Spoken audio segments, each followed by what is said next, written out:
Olha, para muita gente, o livro de Levítico parece, sei lá, um monte de regras antigas que não tem nada a ver com a gente hoje.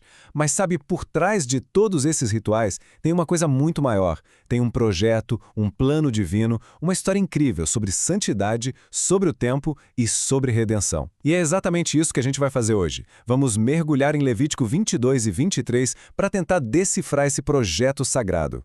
Tá, vamos direto ao ponto aqui. A pergunta que não quer calar, que está no coração de Levítico inteiro, é basicamente esta.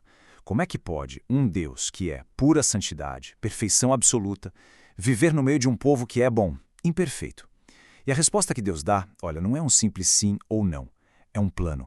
Um plano super detalhado. Um verdadeiro projeto. E a primeira parte desse grande plano a gente encontra lá em Levítico 22. O foco aqui é como se aproximar de Deus. Pensa bem, para que a presença dele pudesse habitar ali no meio do povo com segurança, era preciso ter padrões. Padrões bem rigorosos para as ofertas sagradas. Era uma forma de ensinar que o que é sagrado não dá para tratar de qualquer jeito, com descaso. E essa exigência não era simples, não. Não era uma via de mão dupla. De um lado, você tinha o sacerdote, a pessoa que fazia a ponte. Ele precisava estar ritualmente puro para poder trabalhar. Mas, não parava aí. A própria oferta, o sacrifício que era levado, também tinha que seguir um padrão divino de perfeição.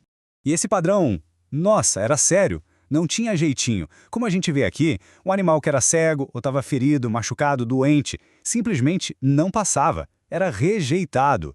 E o motivo disso é muito profundo. A oferta era um espelho, um reflexo do valor que o povo dava a Deus.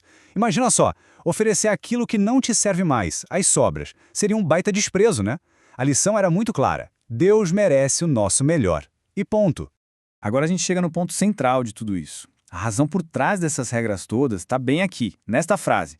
Para que não profanem o meu santo nome. O objetivo era proteger a santidade do nome de Deus. Cada detalhe, cada regrinha, estava ali para construir uma cultura de reverência, de respeito. Entende?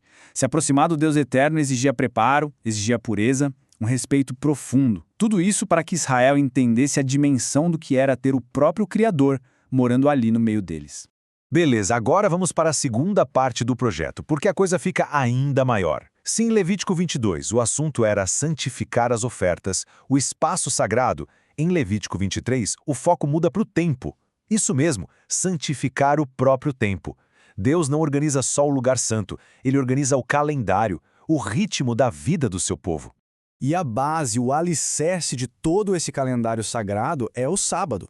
Isso era uma coisa revolucionária. Pensa num povo que acabou de sair de séculos de escravidão, de trabalho sem fim no Egito, parar de trabalhar um dia inteiro toda semana, isso era um ato de fé absurdo. Era como dizer em voz alta toda semana, a nossa provisão, o nosso sustento, não vem do nosso esforço sem parar, vem do Senhor. O descanso virava um ato de adoração, de confiança. E partindo dessa base semanal do sábado, Deus estabelece 7 festas anuais. Eram tipo encontros marcados na agenda divina. Como a gente pode ver aqui, essas festas iam moldando a memória coletiva de Israel, a identidade do povo. Cada festa era um lembrete de um ato de salvação de Deus, desde a Páscoa, lembrando a libertação, até a festa dos tabernáculos da provisão no deserto. E claro, a necessidade de perdão, no dia da expiação. O tempo para eles passou a ser contado pelos atos de redenção de Deus. Que incrível, né? Ok, vamos recapitular. A gente já viu sacerdotes puros, sacrifícios perfeitos, um calendário totalmente sagrado. Mas para que tudo isso? Qual era o objetivo final desse projeto tão minucioso, tão detalhado? É agora que o quebra-cabeça se monta. É aqui que todas as peças se encaixam e o verdadeiro sentido de tudo isso é finalmente revelado. E o mais impressionante é perceber que o projeto nunca foi sobre o projeto em si. Era uma sombra, um mapa, que apontava para alguém. Toda aquela exigência de um animal perfeito, sem defeito, estava preparando o palco para o Cordeiro perfeito de Deus.